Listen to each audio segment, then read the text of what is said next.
The amount of snot. The amount of snot, chat.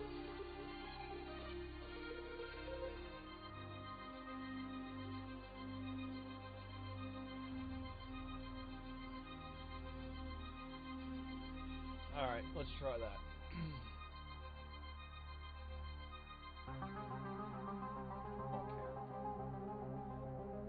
Alright, so started working on this while you guys haven't gotten to see me do much with this. Actually, nothing with this. Yeah, no promises on the quality of our stream today, boys. We're pretty dumpster fuely today. It's been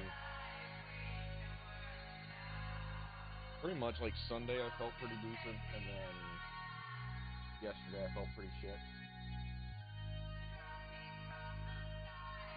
Sweet girl. What do you need, sweet girl? Sweet baby. You a small cat? Small cat? Yeah. Alright. So we started working on this dragon at some point. And just kind of started doodling. Just doodle. Decent looking dragon. I figured we'll work on this. Miri is pretty much down to like skating, which we'll do when I'm not feeling like eating garbage. Thank you, Zale. How you doing, man? Hope all is going well for you.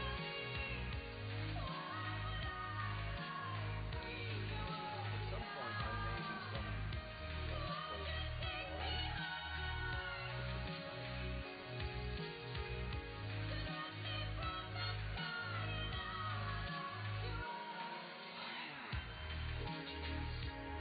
nice. Again? God, I hate this. This trash. Let me hear it. Why?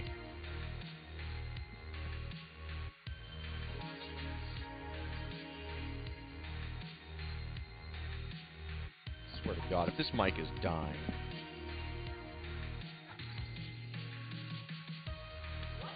Filters. Let's just dial up the fucking gain.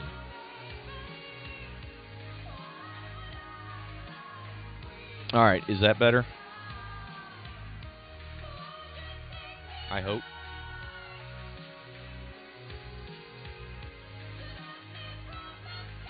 Is it, like, good, or do I need to go further?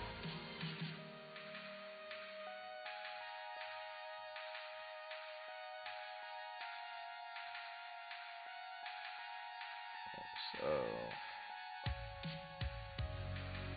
good like that? Okay. We'll run it like that, then.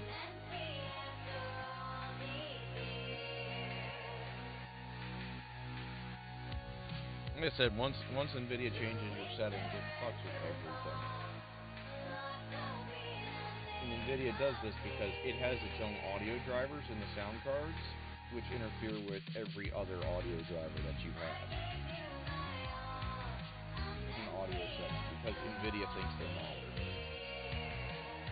That's real bad news for you, boys. You're pretty terrible on the other end. Alright, so I'm going to work on our dragon here.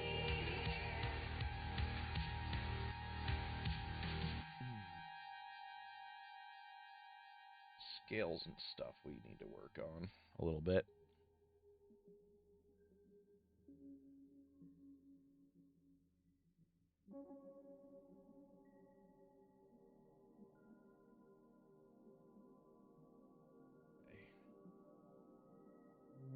Firm up some lines. Had an epic case of the cruds, so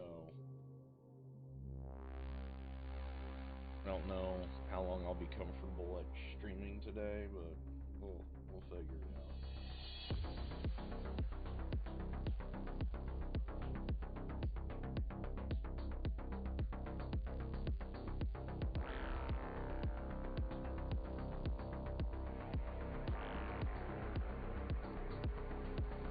Okay.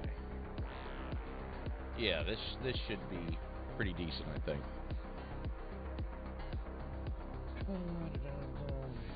Start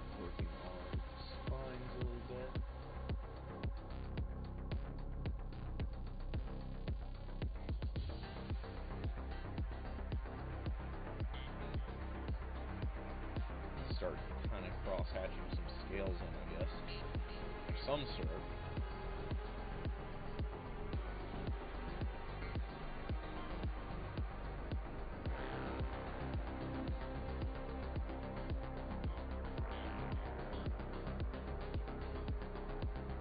Hey, Carson. We're pretty much fooling around with the dragon for a couple hours, hopefully. Just trying to get a feel for trying out some different things. Hopefully recover from the epic cruds before I start working on Miri again and start doing color shading. It's pretty rough, I'm not gonna lie.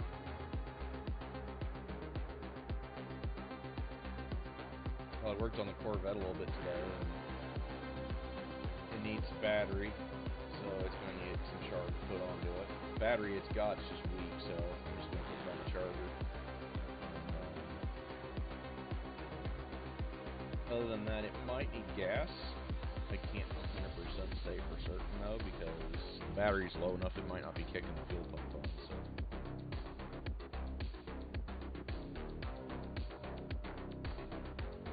So for now, we're just kind of fooling around with the Dragon. Somewhere around 7, I'm going to probably switch to play Stellaris with a friend. So I'm hoping that I'm well enough to do this.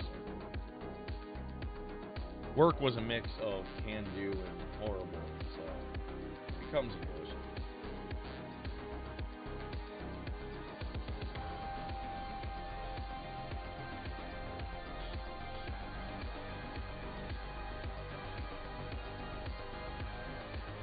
Okay, so we're working on this dragon. There's nothing really special about it per se. Other than it's just kind of the first dragon we've worked on since we started drawing again. It's like the 3rd or 4th thing I've drawn. This line right here.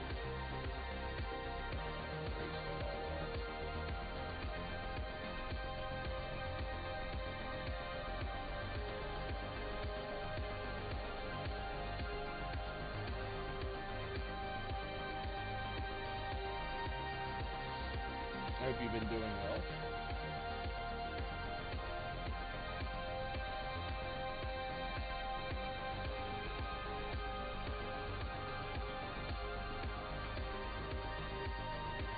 Entirely sure how we're going to do this scale, but the nice thing about digital is, you know, we're never going to leave behind smudges, so we can delete and start over when we need to.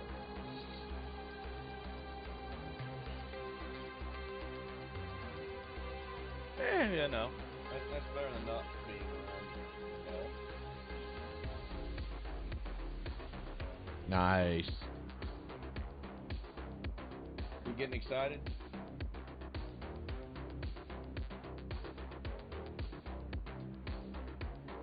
Or is this like, you know, just pure business that you're moving back for?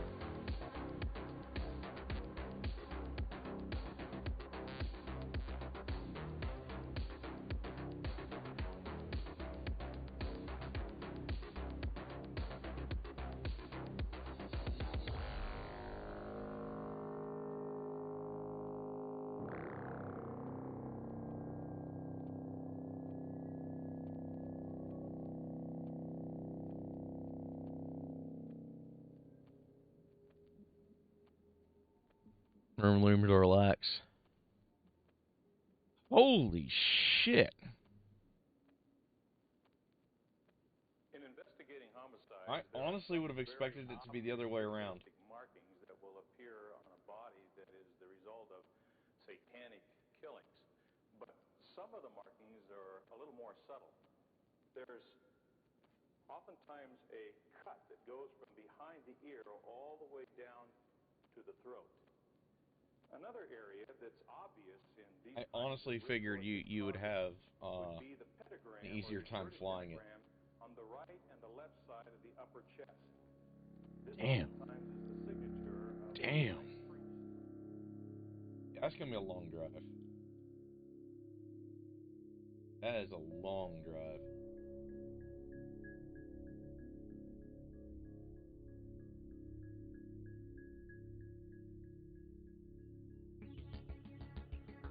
that'd be about like me driving to Texas, I guess. Maybe a little longer.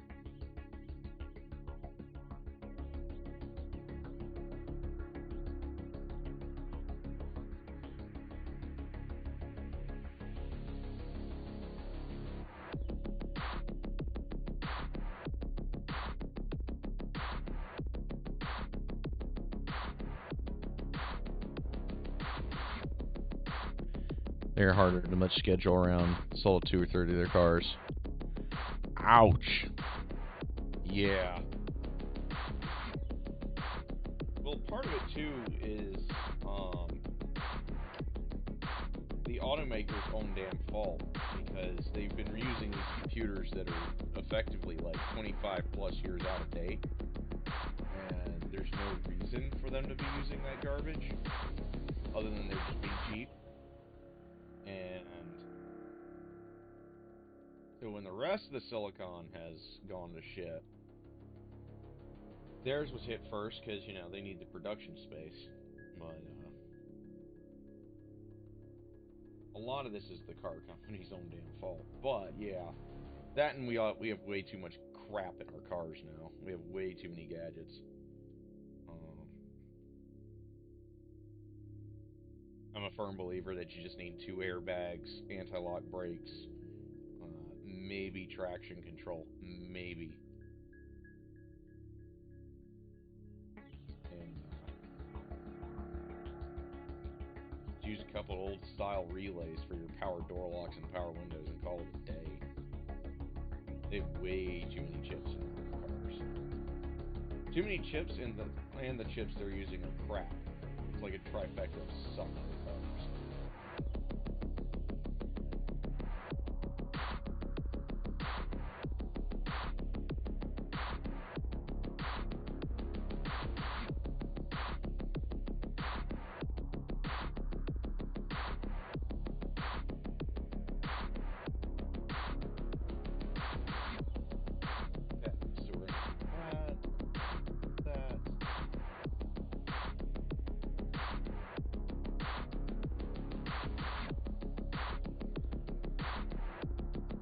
Should have done the coloring and then the scales, honestly.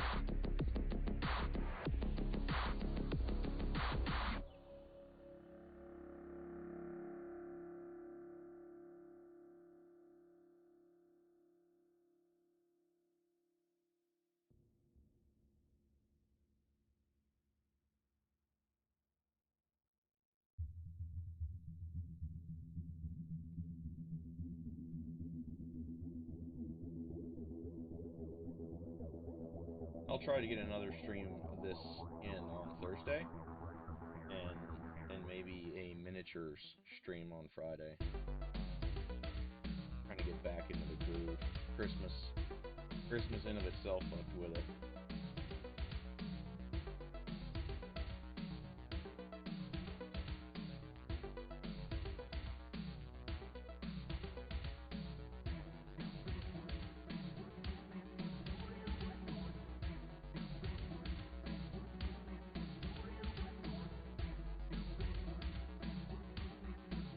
Yeah, I'm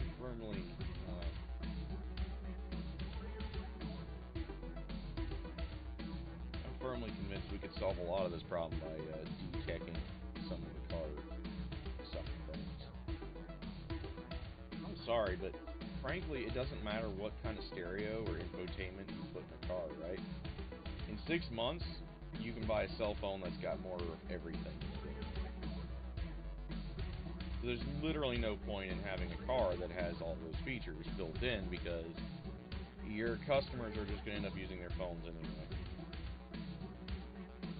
It's an ugly truth, but it's the truth.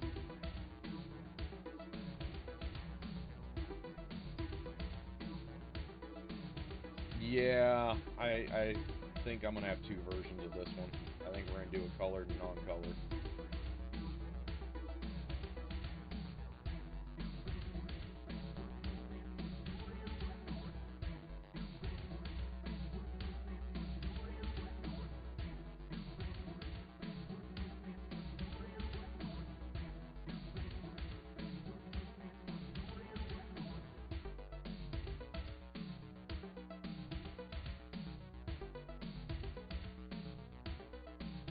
'Cause yeah, this is gonna suck.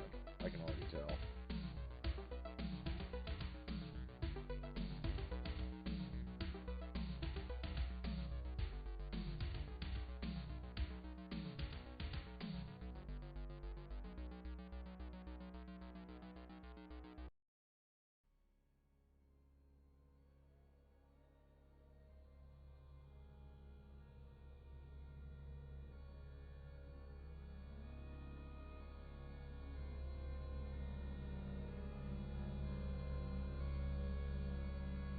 Okay.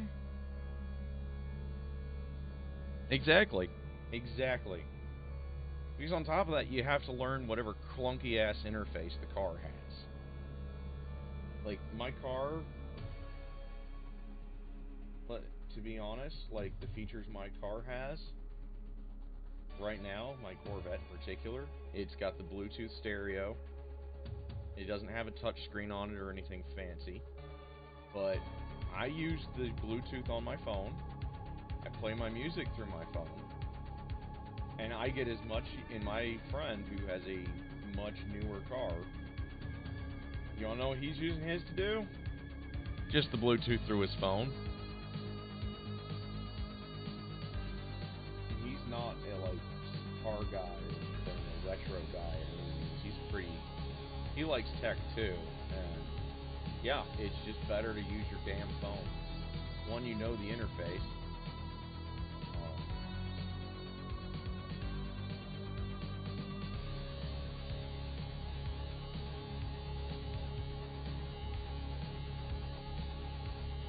That makes a huge difference, just knowing the interface. Especially while you're, driving.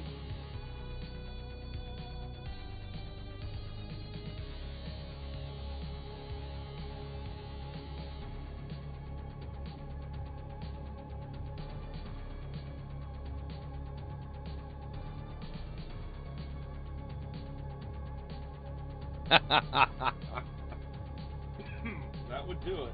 That would do it. Thank you so much.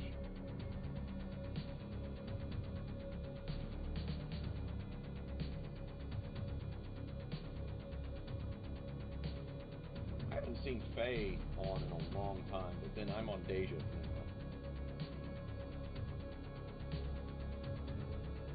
Is she still around? Like, I know she'll say stuff in Discord.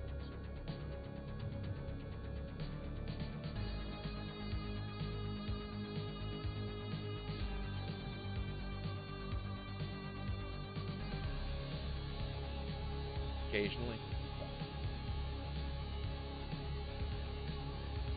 Hope everyone's doing well.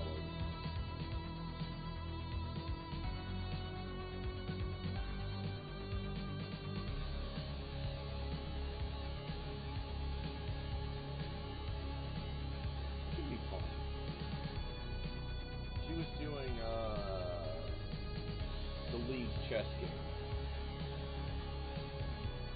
And that was the last thing I saw.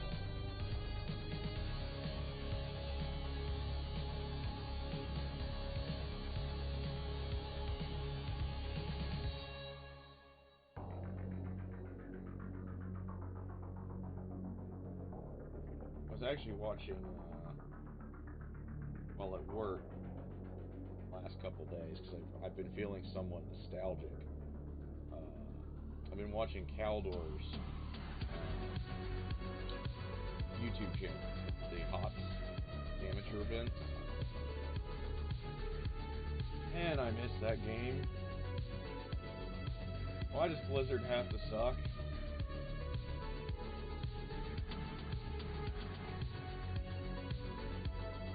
Why does Blizzard have to suck?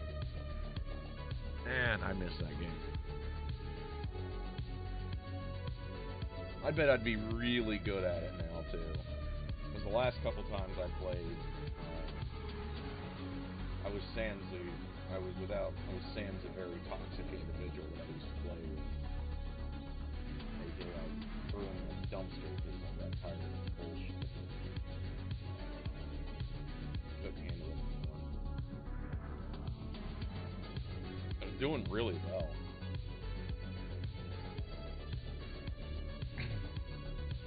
it kind of feels that way. Like, I know I'm never going to be a pro at HOTS because, you know, I'm not. I have a real job, and I have a decent-ish career. So, for me, you know, that kind of time dedication isn't really going to be a thing.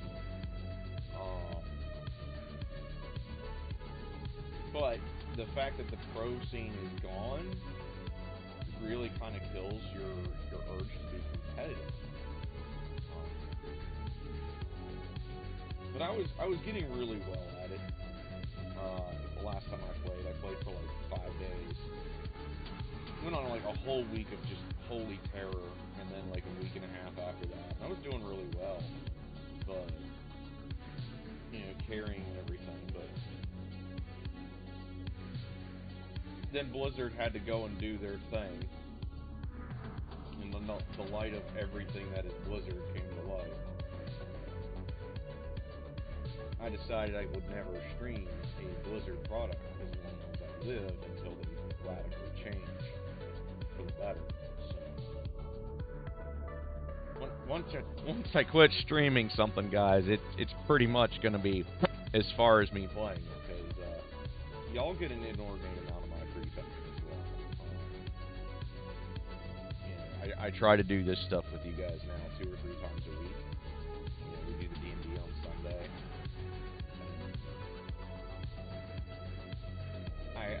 I'm not going to be capable of joining something. I know you guys are.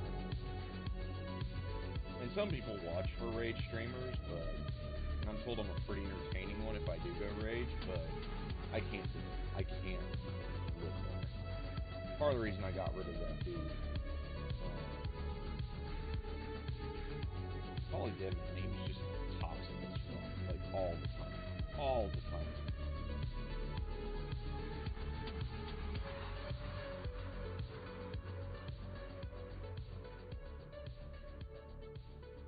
It wasn't like I could, shit. Hang on, I gotta go get some shit out of the trunk.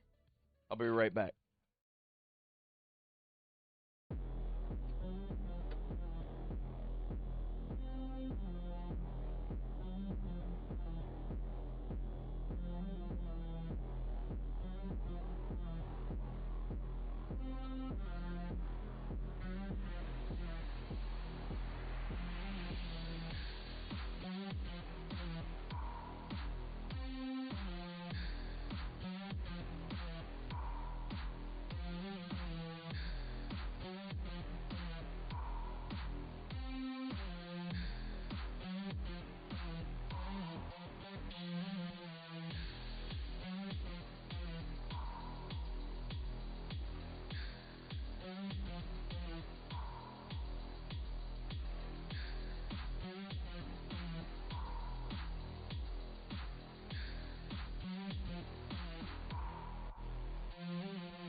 Sorry about that.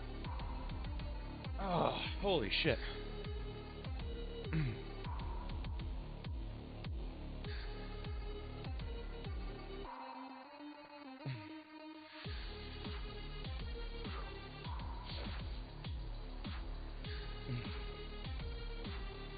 Certain things you can't leave outside or else they'll freeze.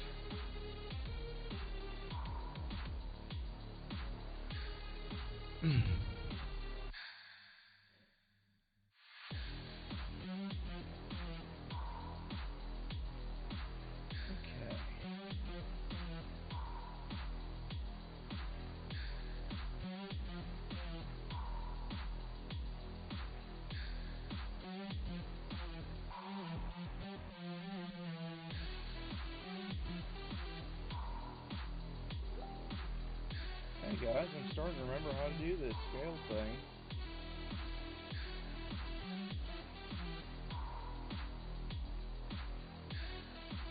Yeah, we're gonna have 2 versions of this guy, and we'll make the second one the color one, and we'll add beats on the second one later. We're just gonna make some shading and stuff on this guy. We're gonna leave him black and white.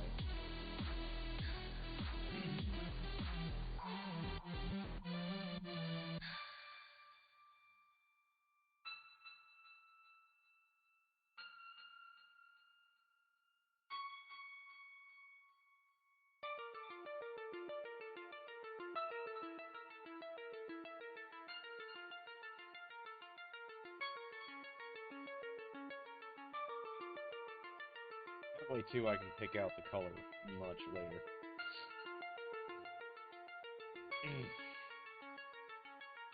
So much snot, chat. So much snot. But yeah, I've been nostalgic for the Hots, but man, I can't handle the Blizzard, so.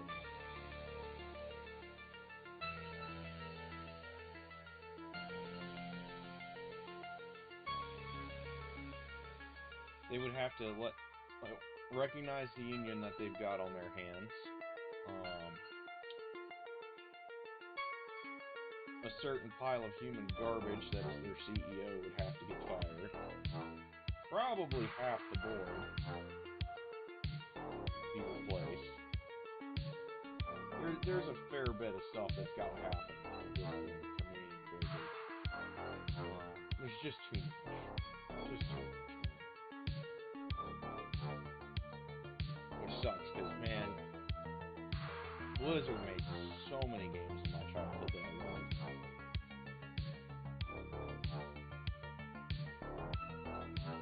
I just can't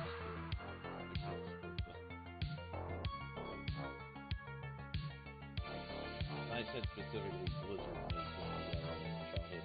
The Activision that made the cool stuff like MechWarrior 2, that was dead decades ago.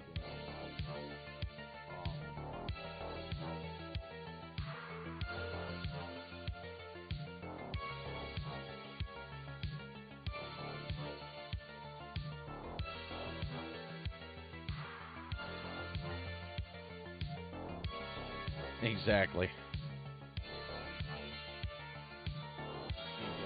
Well, I mean, they could change a little bit, because I understand, we are in a capitalist society, and there's no such thing as ethical consumption in a capitalist society, but, there are concessions they can make that would go a long way, that I don't think they're prepared to do. I think we're about another year out before they finally saddle it. And they will get it. It's just a matter.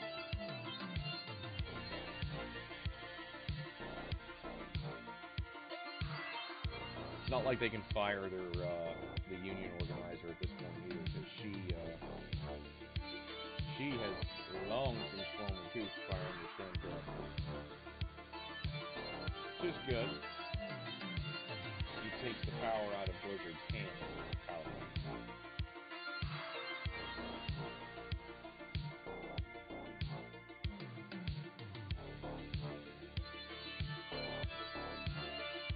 It's going to take a year, 2 years, and then they're eventually going to step in. And they will come. They will take it. Because it's going to start costing the shareholders money. And once it becomes apparent that it's costing the shareholders more money than, just unionizing and, taking out some trash, toxic ass working environment.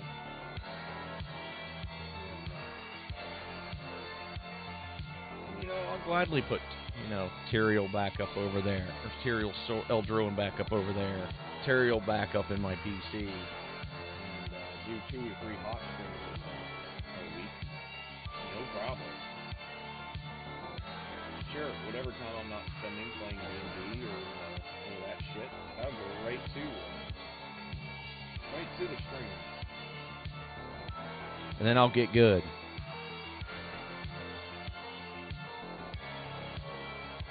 They don't even have to bring back the esports, so that would be hilarious.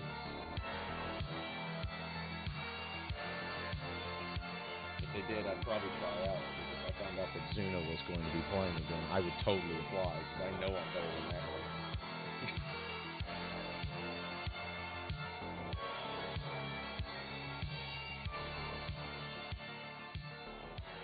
He can get a jab. I'm just saying. The bar ain't high. The bar ain't high. I know I'm a better support than he is damage dealer. I'm just saying.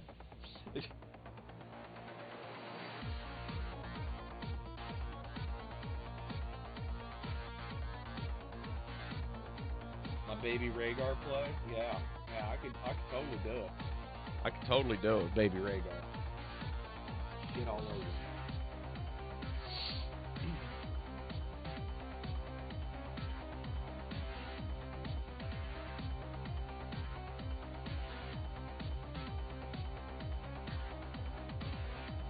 Although I say that,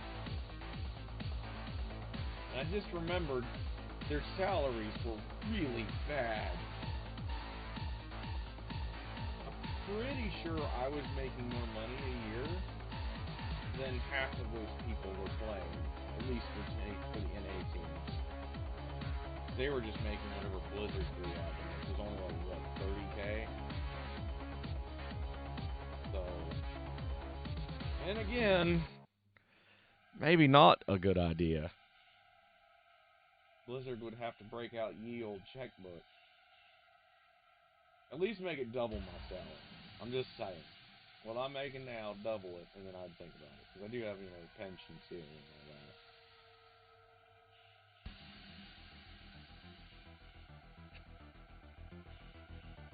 It depends on your expenses. I mean, that's true. If you're, like, independently wealthy, then the, $15 an hour, effectively, that they're paying you isn't going to be that big of a deal. But for those of us with, benefits, insurance, and pay that is already superior to that, might not be their best option, Just spitballing that, maybe if they brought the esports back, they'd have to break out the checkbook. Now that I think about it, I clowned on Zuna just like everybody else. Twitch chat, but the more I think about it, the smarter he's getting. Because he knows they're not paying him what his effort's worth. So why put any effort? Just ride around, collect the check, and enjoy life. Welcome to the darkness. Have your real job on the side. I'm just saying, that's brilliant. If that's what he was doing, mad respect. I didn't think about that until just now. Which is funny, considering I'm pretty sure that the football team I follow has at least 4 players doing that very thing right now. Only they're being paid millions of dollars to just ride around and collect the check. Or shall I say, the team management are idiots. Demonstrably so. There's an entire saga I could do about the Carolina Panthers front office, and I might have to just have a football day where I just sit and talk shop with y'all about some of the shit that I've observed out of this god-awful franchise since David Tepper bought the team. It is absolutely surreal. Like, it is truly a story worth telling. I can promise y'all that. If I sit down and do it, I'll make sure to let y'all know when. Because, oh my god, the things that have gone on over the last 2 years with this team have been just unbelievable. I cannot phrase it in any better way than just flat out Oh my God, what fly? You guys will get a kick out of it. I'm gonna do a football story. We're gonna do a football story or something. I'm gonna kind of break down some of the teams that I follow.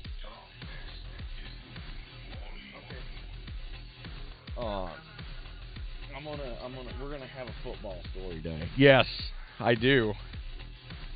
Twitter, if you're following my Twitter, you're gonna get at least half the story. That's too bright. We need the backlight. But yeah, I have. Oh yeah. No, there's a couple teams I follow. The Panthers are the ones that I'm vocal about on Twitter.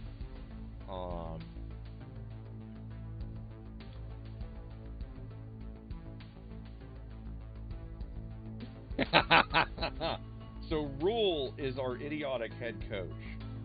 Okay. We picked him up out of like two. Like, he was a head coach of like pretty much two almost no-name zero-level schools, like garbage tier. We picked him up out of colleges, riding around the bottom of the barrel kind of thing, and this guy is so hapless and such a halfwit. He picked up the two worst offensive linemen in league history as to put them in as starters, even though he had much better options that he picked up in the draft.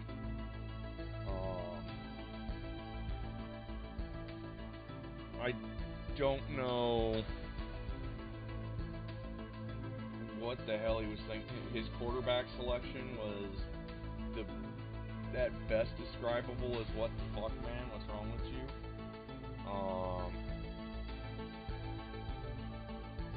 His ability to make adjustments and actually, coach the team is non-existent, as they're the most penalty-ridden team in the league, or second most.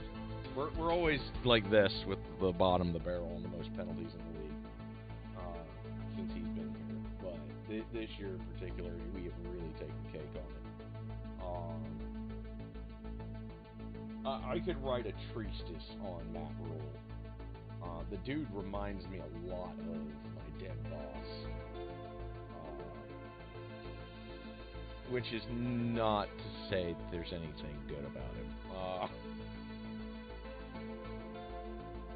I kind of feel bad for the guy that's coming after him, because having been in the position that I am in now and had to fix said boss's messes while he was there, let alone after he died, when I could actually have power to implement change, I pity the next head coach. That is a lot of garbage he's going to have to say. But yeah, we're gonna have a football story there. At some point, it'll probably be after this weekend. This is our final weekend, I think. I think this is our last game. I could be wrong, but I'm pretty sure I'm right. Yeah, this is week 18, right? So, yeah, this should be our last game. So we're gonna, at some point after next week, or after next Sunday, we're gonna have a football game. We're gonna sit down and we're gonna just chat and shoot the shit. I'll read to y'all some shit that this idiot has done. It is just surreal. Like, and I can make it relatable to non-football people. So, I mean, y'all see me play DN for D&D. I'm a decent enough storyteller, so. We're gonna have a field day at some point in the near-ish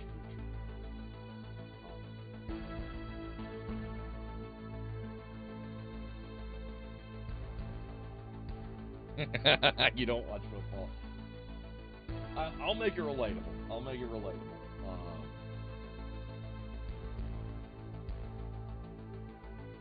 You kind of have some context because of my Twitter feed that this guy sucks.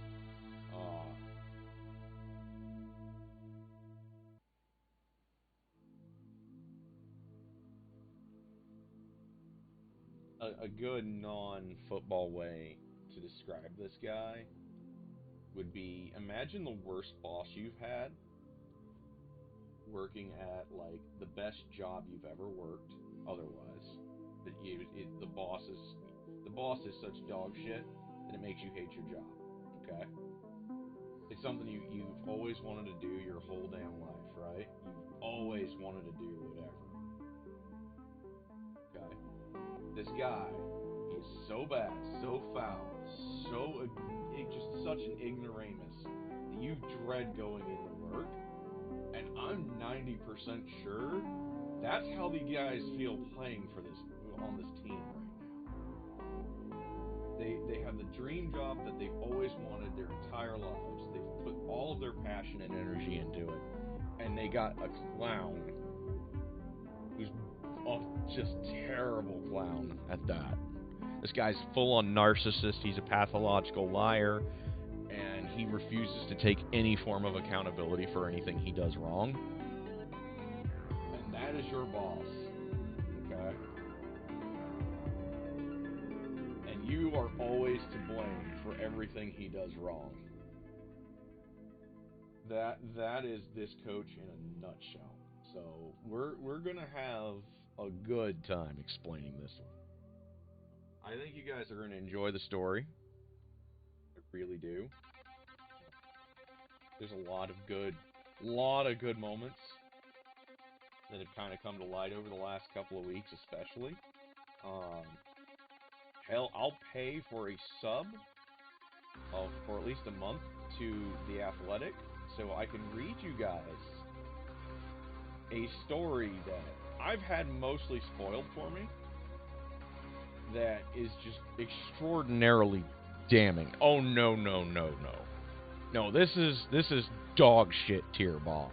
Like, you've had that boss that's kind of cool, you know, and he kind of lets you do your own thing. Yeah, this guy ain't that guy. We'll go ahead and spoil some of Football Story for y'all, because when we do Football Story Day, it won't be spoiled for the rest of the chat. So one of the players, he's signing autographs to kids that are, you know, kind of in the stands before the game. Yeah, I know. I'm already hearing the collective groan whenever you bring up kids and a good thing that's happening at the start. And you know this is going to be a bad thing. I know that internal groan's coming already. See, this guy, he's signing off these autographs, right? He's just, you know, doing what you should do. You're a role model for the kids. Whether or not that's a good thing or not, that's a completely different ethical debate, and I'm not going to get in the middle of that. So he signs these autographs for these kids. He's, you know, they're having a ball. They're doing good. You know, and he's building up. You're building the culture of your organization, right? It's essentially free good PR. Coach Dumbass walks up to the guy after the game and yells at him about signing the autographs before the game. To kids, mind you. These are like, you know, 13 at oldest. That's the sort of shit that he'd get mad about. This is a guy, so I don't know how far into competitive stuff you are, or how far into like sports and stuff you ever got as a kid. Exactly. He sees it as exactly that. You're not my fan.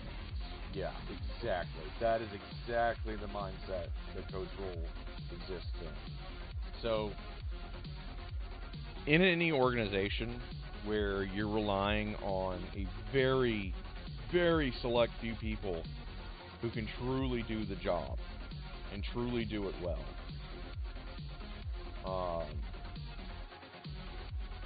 you're bound to have those individuals be the presence at that job. Even in my field, I am fortunate in that I have the best staff in the state, as far as I'm concerned. I have enough sense to get the fuck out of their way, and help them out when they need it. Him, on the other hand, so essentially there's always that culture, right? You always have this, like, it's not a clique. It's like, everyone's kind of banded together. Everyone's kind of like, and there's always 1 to 2 people in the group that everyone kind of looks up to. And that's just the natural flow of any really elite organization. It doesn't matter what the job is. It's always going to have that on any place that's worth working. He doesn't think that those people should be the leaders in that organization, or in this case, in the locker room. So players, especially in competitive things, players all kind of, they all kind of gravitate to each other. They gel, they mingle, and there's always 1 to 2 guys, or maybe 3 or 4, out of a men roster of like 53 in this case, that are the natural leaders of this team, this organization. He doesn't think that any of them should be the leaders in that locker room. He thinks he is the leader in that locker room. And so he will not let anyone that is truly star power run that locker room or even be there. To be frankly, Cam Newton intimidated the living fuck out of him. He probably pissed his pants when he saw Cam for the first time, because Cam has a very charismatic, strong forward personality, and everyone in the locker room immediately sees him as the leader. He fired Cam. This is a man that was literally most valuable player in the league not even 5 years before, and took the team to the Super Bowl, the biggest dance, the best thing. Oh yes. This is a gigantor-sized ego that this man has. So he cuts Cam from the team. Well, he hires a guy that the rest of us have pretty much taken to calling Teddy Trashwater. His real name's Bridgewater. He's not a bad dude. Like, if he was a backup, you would be glad to have him. He's not the starter, though. He is not the main man on the show. But he doesn't have that locker room weight either. People don't gravitate to him. People don't, gel with him, And what we got last year showed it very heavily when he was with us. And so he lets Teddy Bridgewater go. And at the time, I'm like, okay, I could see it. Trashwater is kind of trash. The O-line sucks. That's going to have to be fixed in this coming draft.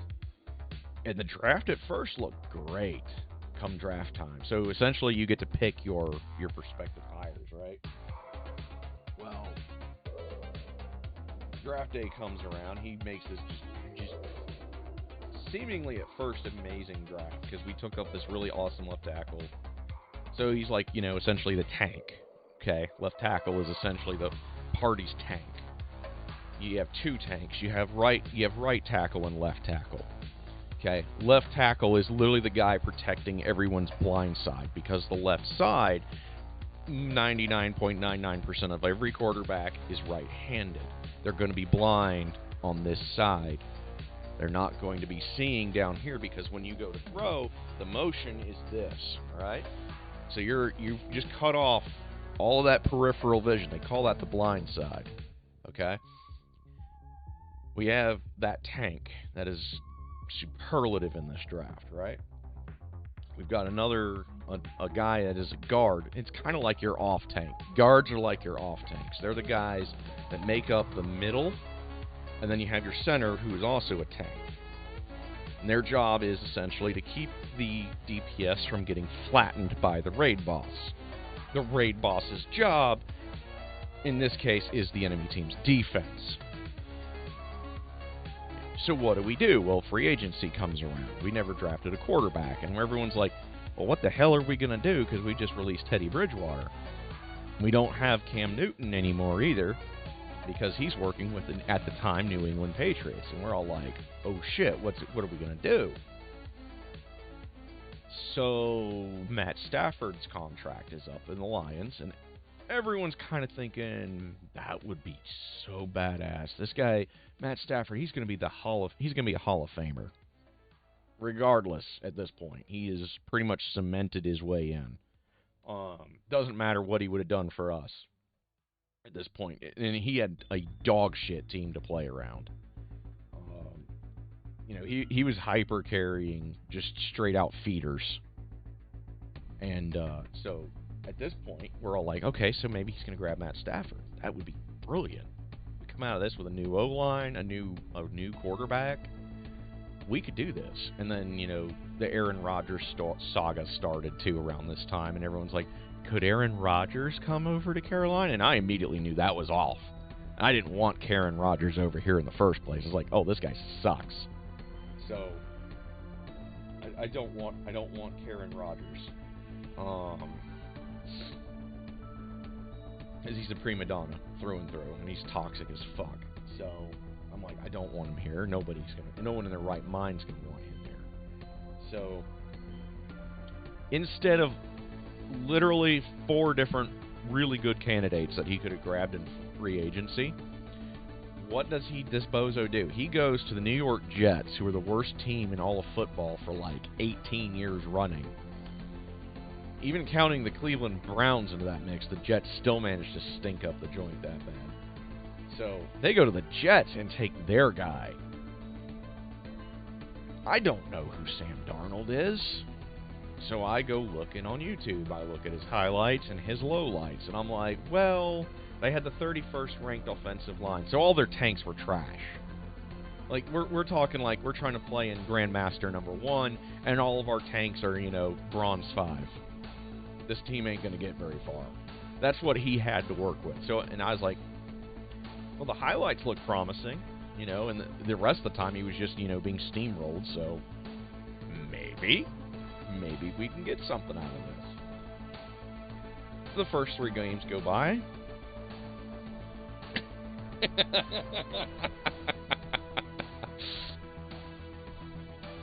So these first 3 games go by, right?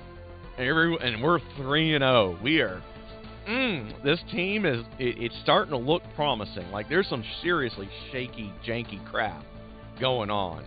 Like, this is like almost not quite a clown fiesta, but that 3rd game was getting close. It was like, there's a lot this team's got to iron out, but okay, this is a young team. So some of the other moves he did in free agency, which we'll get back to very shortly. Because remember those tanks, the left and the right, the 2 primary tanks, right? He takes and signs the 2 worst tanks in the league and puts them in as the starters over the 2 guys he drafts. This is the first red flag. All of us were like, okay, you got Cam Irving and Elfing. You just hook them up for depth in case something happens. Well, then they start starting. And starting more. And starting more. And then he supposedly comes out with the complaint, Arthas tank, a bad Arthas. The worst Arthas you have ever seen play. This is like someone trying to tank on Zool without double support. That's how bad these 2 guys are. That's how bad these 2 are. They are utter dog shit at their job. We all knew that before they even took a snap for us. So, Game 4 comes around. It's Dallas. It's the Cowgirls.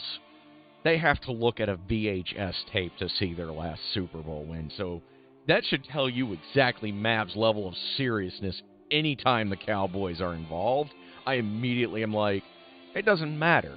They're a clown team. They will always be a clown team as long as Jerry Jones is still above ground. As long as Zuna is still calling their shots, the Dallas Cowboys are going to be the bottom. The Cowboys whip our ass.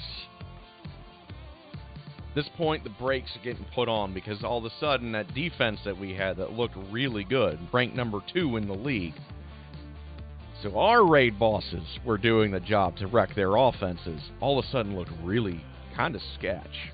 Everyone just starts running the ball up the gut. Just pound it right up the middle lane. That's what everyone essentially starts doing to the defense. Can't stop the run, can't get off the field. And we're like, shit. Shit. And then, one of our primary DPSs gets hurt. Christian McCaffrey. He's our running back, star running back. His whole job is to score points. He gets hurt. And we're like, oh, fuck. The whole wheels come off at this point. Everything that can go wrong immediately does for the next, 6 weeks? 7 weeks? So we're going through with this, with our guy, Sam Darnold, throwing interceptions left and right. So essentially, he's going full Zuna feed. Okay? He's full Zuna feeding against MVP Black. He is just right up the middle, clap. Right up the middle, clap. Every time. Our quarterback is trash. Everyone's like, bring Cam Newton back. Bring Cam Newton back. Bring him home. This is not right. There is no reality in which this pile of garbage is as good as Cam. Period. He's not. Ever. Ever, ever, ever, never, never. He will never be that good. So we bring him back, right? Eventually. At this point, the season's already over. The Panthers, we're just kind of, we just want Cam to end as a Panther. We just want Rule gone. The fire Rule chants have started by about this time. So they bring Cam back against Rule's wishes. It has to be said for this part of the story. They bring him back. Rule wants no part of it. In fact, Rule wasn't even part of the meeting when Cam came back. When Cam Newton came back. To give a Hots example, Cam Newton would be rich.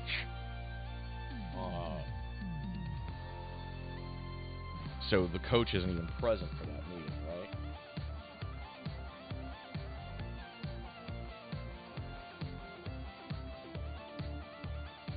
So we're all like, well, that's an obvious sign that this coach is going to go into the dumpster, right?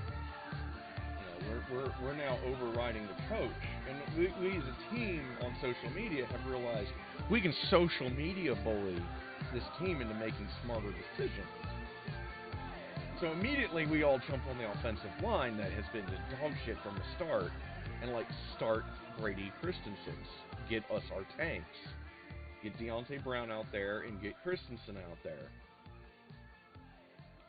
and immediately, so this coach, he's already been proven wrong twice, because as soon as Cam came back, the Panthers won. They won by 38 to 14 or some bullshit. It was immediate, the impact that he could have if he would be allowed to play the way he likes to play. Immediate change. And we're all like, see. So at this point, the playoffs are still possible. And we're like, Rule is still not the guy. We still want this guy gone. But, we can make this a 2 and done. And his second season, at least for when he goes looking for his new job, won't look like a complete ass. So he doesn't start our good tanks. He keeps the trash out there. He's got full trash out there every week. And it's becoming obvious. Because, the complaint he made about one of our tanks was that his arms were too short. So, to give you an idea how nonsensical of a complaint that is, there were interviewers who asked other teams' position coaches what their opinion on how important arm length matters, and they're pretty much resounding quote from the New England Patriots offensive line coach literally was, that is the dumbest single metric to judge off of that I've ever heard in my life. At this point, if the red flags were coming up, the neon signs are flashing that Rule's gotta go. Because now you have the real champs telling you this is probably shit. And you should probably disregard anything this guy says, right? That's the truth, by the way. So, this whole time, he's starting these really shit tackles. And it's becoming obvious that the reason that he's doing so is so that he can sabotage Cam's career. He's trying to ruin Cam Newton's career. And we're not having it. We're still not having it. Nobody is having it. And this guy is such a full-blown narcissist, so anytime something goes wrong, he throws his players under the bus during the press conferences, right after the game. Everyone except anyone that is not a hand-picked guy, by rule, he will throw you under the bus at the first chance he gets. So he throws Cam under the bus. He goes, well, a quarterback can't be turning it over 2 times in a game. This is the same guy that let Sam Darnold throw 3 interceptions in a row without benching him. Multiple times. So we're like, uh-huh.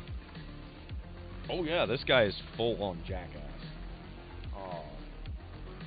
There's no part of this guy that has any redeeming qualities. So we go through this whole song and dance. We're still going through this whole song and dance. Cam gets benched because Sam Darnold miraculously is now better. Because he did start one of our good tanks. He did start one for him. And all of a sudden, Sam Darnold comes off of injury reserve, and Cam Newton is now on the bench. And Sam threw 1 interception or 2 already? Yeah, and he's going to go probably 3 in one game this weekend. I can almost feel it. And at this point, we're all just kind of like, you know what? Go ahead, start Sammy D. We want you out of Charlotte.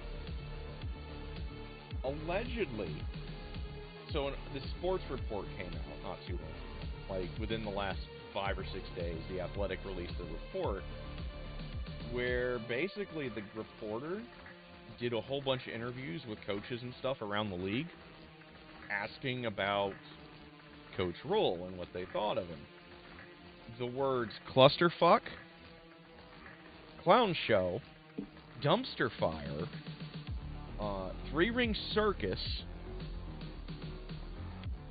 and moron all came up in conversation in the course of these interviews by these other coaches, 3 of which I am told have rings. They've essentially won the grand tournament of their field. And they think this guy's those above words, and then some. It's also come to light that supposedly the owner is embarrassed and ashamed of what has happened in Carolina since Rule has taken the coaching position. If that's the case, this owner is really, really afraid of afraid of admitting he was wrong, because he still hasn't fired this douche, and the Jaguars fired their Bronze 5 coach already.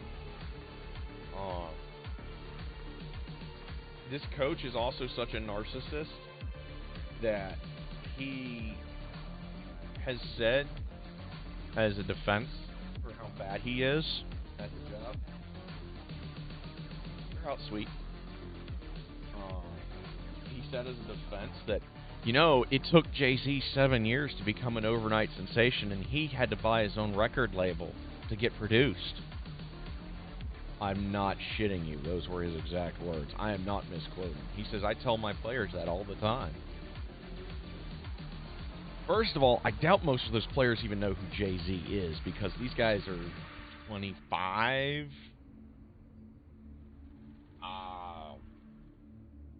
You know, just throwing that out there, most of them are way younger than I am. So, this is why we think he said it. Our dumbass owner gave him an unheard of contract in the NFL. He gave him 7 years and $60 million. The $60 million part is guaranteed money. He gave him 7 years to be our coach. We think that he literally was trying to save his ass to the point where he literally looked for the most famous person that he could think of that took 7 years to get the job done and be a success story. And that's what he latched onto because he's that desperate. That's what we think happened. He wasn't speaking to the press or us. He was looking straight at the team owner and going, hey, look, it took this guy that long. It should take me that long, right? It's okay if I suck. Imagine getting paid $60 million to come up with shit like that. I'm about to start tagging the owner of the team in Twitter and going, look, you can pay me $1.5 million guaranteed for each season, 2 seasons at 1.15 each. I guarantee you I can come up with at least 3 more wins than Matt Drool over here. You can undo the $60 million mistake for 3. And I won't use blatant, stupid corporate market speech. By the way, when he says that we're changing the culture of the team, his bright idea to do that, so we had a slogan called Keep Pounding. One of our greatest players, and one of the arguably greatest players of all time, in fact, he's in the Hall of Fame now this year, I believe. Sam Mills. Dying of cancer while playing for us 20 years ago. He had a slogan that he would say to make himself get through the day. Say, keep pounding. No matter what happens, keep pounding. One more day, keep pounding. That was our team's culture. That's our team's mantra. That's everything that sums up this team in a nutshell. When this team was at its best, that phrase was lived. You could see it in the way they played because they were extremely physical, extraordinarily dominant in the actual beating up of the other guy part of the game, where you're shoving people around, you're making the tackles. It was very well apparent. So his idea to change the culture, he made what he called the brand. And the brand is so stupid, I actually have to go Google it so I can read it to you guys.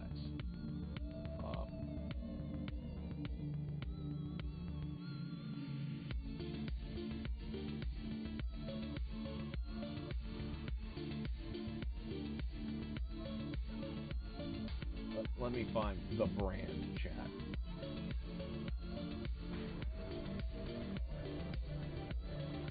Where is his damn slogan? So, not only is it automatically generic, right?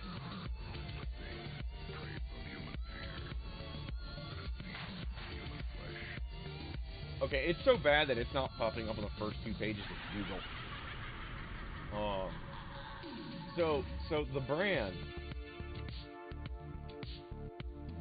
is literally going to be this. Don't embarrass ourselves. Like, it is like bullshit you will find on every high school sports team's locker room walls ever. Like, it is so generic. It is so generic that it means nothing. It is literally corporate market speech turned into sports. It is shit like, don't beat ourselves, we're going to be the best, blah, blah, blah, things like that. Means nothing. None of it means a damn thing. So this is what he's proposed to bring to us as our culture change. He also has what he calls the process, which none of us know what the fuck that is, because the process clearly ain't working, because the team's getting worse every week. It's been that way since he got here. It's been actively getting worse every week for 2 years now. The Detroit Lions would blow us out 42-0. That would be the effect of, the process is douchebaggery. Exactly. Oh, by the way, he's also so insecure, so he lets his hair, he's got a comb over to hide the bald spot. Like, he's got a big old one right here that he kind of does one of these two to try to hide it. He dyes the front part of his beard and leaves the rest gray. He dyes his stubble. I'm not joking. To give you an idea how insecure this man really is. So he has what he calls the process. The process is supposedly revolutions in sports medicine, conditioning, analytics, all of these things that sound great. They're empty buzzwords. Anyone that says these things to you during a job interview, if you're doing professional sports or even like professional video gaming, if anyone says anything along those lines to you, of I have the best analytics, I have the best talent scouting, I have the best be a gaming example instead of medical, but you get the idea. Like, I know how to do this, and only I can revolutionize this. It's very familiar. We just had 4 years of it in the White House. Very familiar bullshit. It's all corporate market speak. So this guy does nothing but that, right? The owner at the time later admits that he saw himself in Matt Rhule because it was all terms that he knew and was familiar with. Part of, again, why being relatable to your audience is important, I guess. Which now, looking at it, I'm like, you really admitted to that with as bad as this guy is at his job? I mean, I've always made jokes about how crappy hedge fund managers are because all they do is asset strip companies, take the money and run. But, I mean, boy, does that make a lot of sense now. So yeah, this guy is flat out, he's ball sack number one.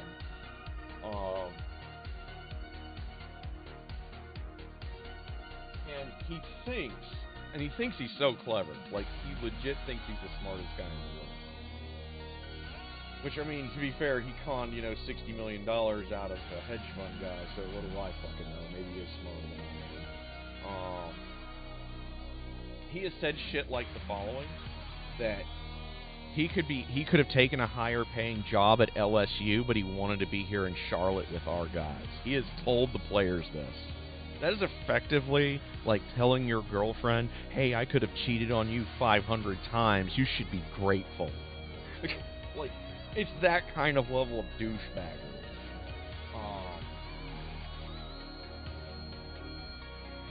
It's absolutely just astounding. It is! It is! It is!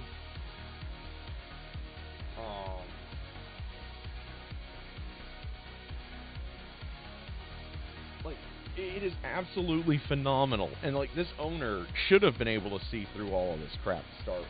First of all, no one over the age of, like... I think this is a problem where the owner never had that moment where he got swindled. Not really. By anybody. He's never been taken for a ride before. But, somewhere in all of our childhoods, there's that moment where you realize you've been taken for a ride. And you kind of start to understand the signs. I don't think the owner ever had that moment. Because he fell for it. And he should have known better, because literally the team that he used to be the partial owner of, and I will be able to say this with full credit and being a verifiable thing, their head coach on the team that he used to be a part owner for just set an NFL record for the most consecutive winning seasons in a row. 15 years.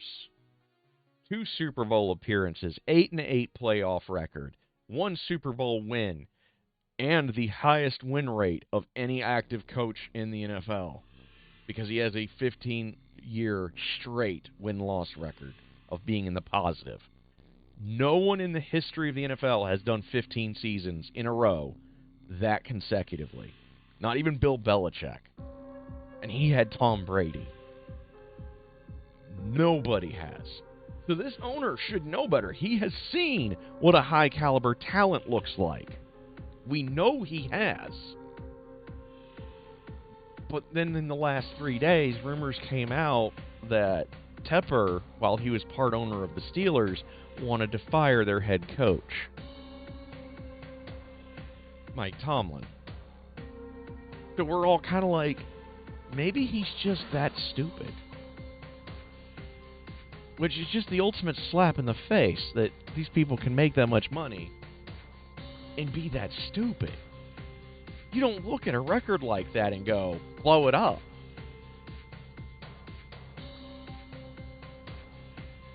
So we're kind of wondering, maybe this maybe not. Don't get me wrong. Rule is bad. Rule is trash. He deserves to sleep in a dumpster.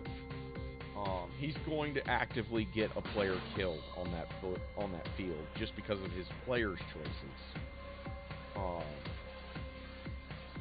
The blatant nepotism aside, because he's also guilty of that. And the blatant favoritism aside, of picking his picks over anyone else to play. He's legit creating an injury liability that's going to get someone seriously hurt at this point. I'm like, you can't have, like, I don't care how much pride you have as an organization owner, you can't look at a guy who has gone 5-10 now for 2 seasons in a row, and now he's about to go 5-12, and think that this is a good thing. Nobody can be that dense. So he has to know by now. He has to know.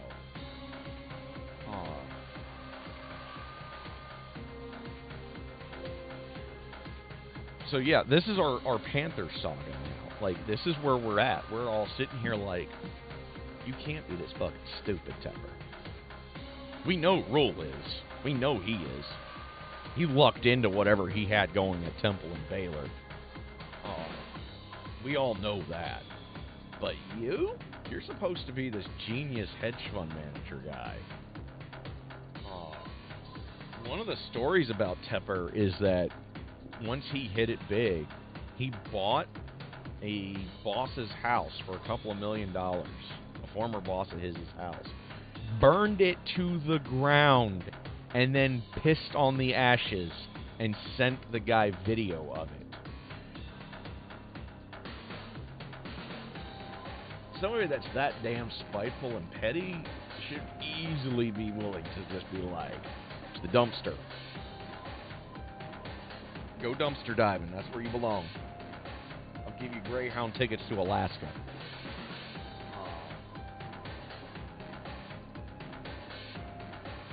Yeah, like we can't figure out now. Like, is he just dumb? We know Rule is. You can't be mad at somebody who's stupid for being stupid, right? That's like being mad at water for being wet.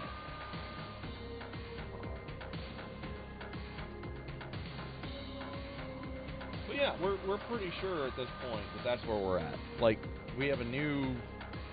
If he makes it through this year, and it sounds like he very well might. Unfortunately, he's going to get another draft where he gets to ruin another quarterback. At least one more quarterback. We have another season of him being completely unable to scout talent. Oh yeah, that's another big flaw here. So imagine having like a guy like MVP Rich or any of those guys from MVP Black sitting around on your team. They're already paid for. Blah. It's all. So what does Rule do when he comes in? So he looks at these guys, he fires them, right? Because he doesn't think they're good enough for the team. Those guys are now in the Pro Bowl, which is essentially like, think of it kind of like a grand invitational event, okay? Where the fans pick who goes, and they generally tend to pick the best players in the league to go to this thing. And all these best of the best get to play against each other. These are all guys that cannot make the Super Bowl, or they are in the Super Bowl, but if they do go in the Super Bowl, they can't play in the Pro Bowl because they happen too close together. So you have a whole bunch of guys that should either are or could be in the Super Bowl, all playing against each other. Pretty much like 90% of the guys he's fired are in the Pro Bowl right now that were starters. He has no ability to evaluate talent, like, at all. Like, it's horrifying. Like, this is a guy who fires, like, MVP Rich and then looks at Zuna and goes, I'm hiring you. That is exactly who this guy is right now. And we're all like, why? Why are you like this? And it didn't make sense until I realized that he has to be the ego in the locker room. And then I was like, no, we're never going to have a real superstar on this team. His ego will not allow for it. It's literally impossible. We cannot have this because of him. We can't have nice things. But yeah, so there's the Panthers football saga in a nutshell. We have the ultimate in douchebag technology for a head coach.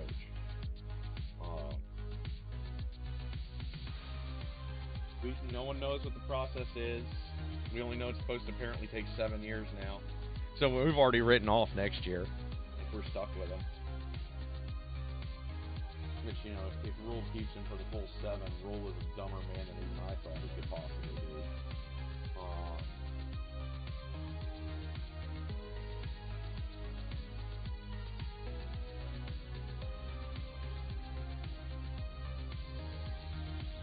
But yeah, so there's a couple other teams I follow, but the Panthers are my primary because, you know, they're my home team. The Steelers apparently are potentially about to do something almost Panther level of stupid. There's talks that they're going to fire Mike Tomlin, which time to move. I moved just to get away from the Panthers. Oh God, if I had a couple $1 million, I would totally be that guy. That is such a beautiful idea. I would totally do it. If I were set for life, I'd just be like, home team sucks. Let's go. So I found out the Steelers. There's talks that Mike Tomlin, that's the most successful head coach in history, pretty much. There's talks that they're going to fire him this year. I know why they want to fire him, or why certain fans do. They're part of what we all like to call F-150 Twitter and Facebook. They got cheap dollar store sunglasses, they wear red hats, and they drive the clapped out F-150s, and they rant about brown people. And guess what Mike Tomlin is? And that's what they were pissed about. If that happens, one, the Steelers have done something so single-handedly boneheaded that even Matt Rule can't equalize and rise to meet the occasion of the amount of stupid required. Two, the next dumbest person in the room would be David Tepper if he didn't hire Mike Tomlin immediately after that happened. One, they already quasi-know each other, and two, yeah, you would literally be looking at the guy who could get you from zero to hero almost immediately. Someone else who I personally think, and I've been saying this for like 3 months now, I would love to see Jim Harbaugh come back to the NFL. I would love to see him be the coach of the Carolina Panthers. He went 44-29. It is a giant shit show in the case of the Panthers especially. Cleveland looked like they were doing fine until Baker Mayfield got his shoulder ripped to pieces. So the Browns, you want like your ultimate Cinderella story, feel-good story? Be a Browns fan right now. They went through 20 years of being a complete and total joke. Yeah, it's been almost 20. I can say 20. Close enough. They have been a dumpster fire now for just about 20 years. And they finally made the playoffs for the first time last season. They're probably going to make it just squeak by to get in this time. They're one and done. Their hyper carry is hurt. He's not going to be doing the job. pull for the Browns. If you want a good underdog story, they're your Cinderellas.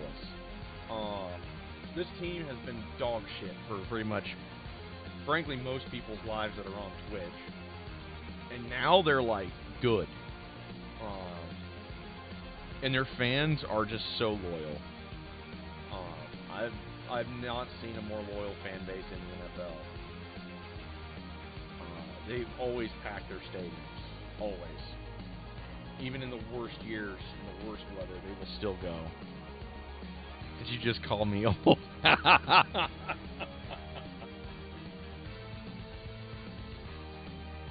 mean, I'm 36, so I'm old too.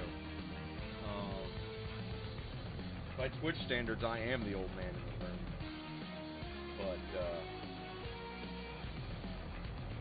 yeah, the Browns are going to be your feel-good story. There's so much to watch there. There's so much character and heart in that team. You just want them to succeed. You want to see them do well. Not just because, you know, they're putting it all on the line every week, but their fans, like, you want their fans to have that moment of glory. They're like, hell yes, this is great. You have to stop and think of how old you are.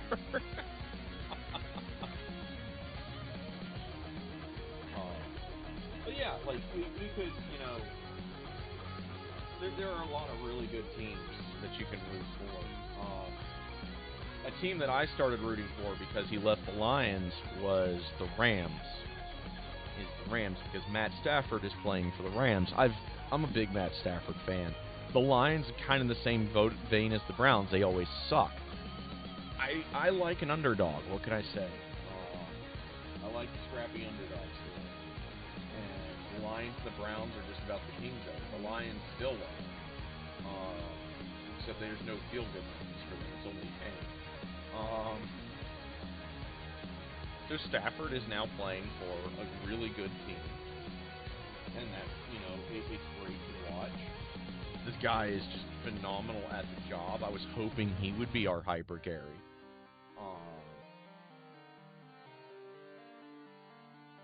But it's not to be because we have Coach Drool.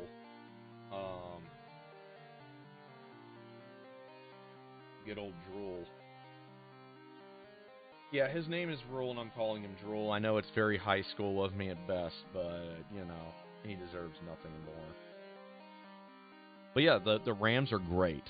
Like, watching them and watching Stafford, now that Stafford has people to throw it to, has just been so cool. Like, it's been so fun watching them.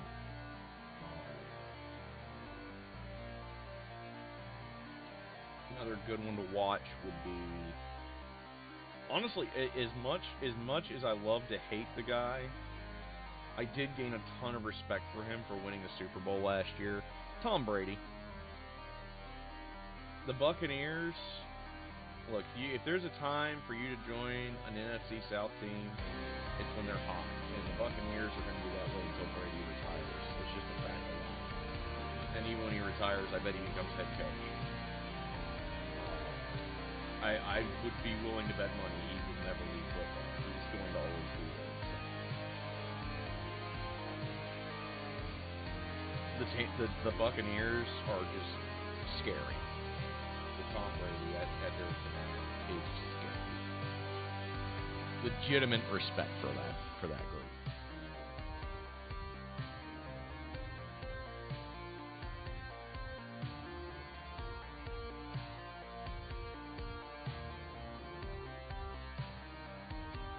Watching them would be right now for a video game equivalent would be for HOTS would be MVP Black.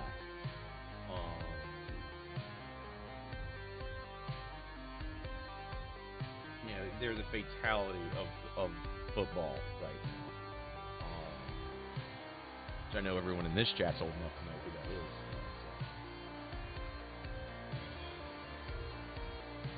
Or Slayer's Boxer.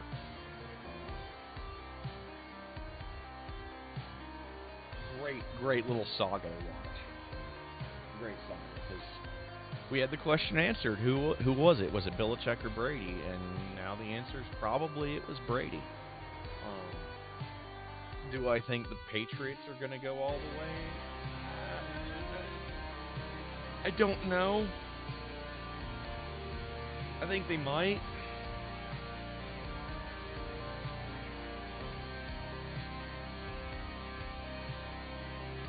I sincerely think they have the capability, but I don't know.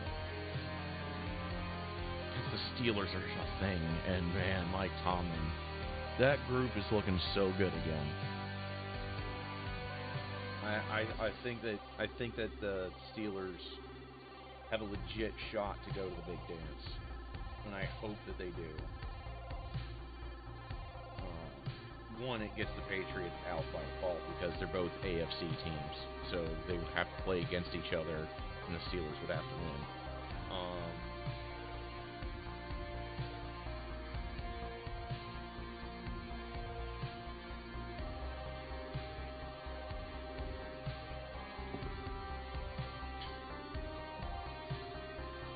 Yeah, I'll say that. Yeah, I want to see the Steelers go to the big dance. If I can't have the Browns make it, or the Ravens. The Ravens are another one that I just personally like. I just like the color scheme.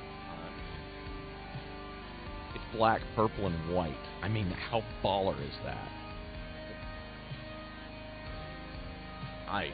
All right, guys, we're gonna just go ahead and we didn't talk much about D&D tonight, but we got some progress on this dragon here, and we're gonna go ahead and call her here for the night. And I'm going to set up to go play some Stellaris and eat some Firehouse because I've got that fridge. I'm getting hungry. My throat's also getting really sore again, so I will see you guys probably. For sure, going to see me on Friday. I'm going to try to get back to you guys on Wednesday.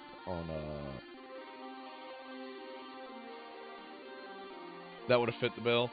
I could do some D&D analogies with football. I could easily do that. We'll do that next time. But we're going to do another drawing stream next time you guys see me. We're going to work on Miri some more. We're going to do some more color shading. We're also going to work on this guy's alternate picture as well and start coloring it in. And maybe Friday I can sneak in a miniature painting stream. So we're going to do a little bit of everything this week. I'll see you guys later. Hopefully Thursday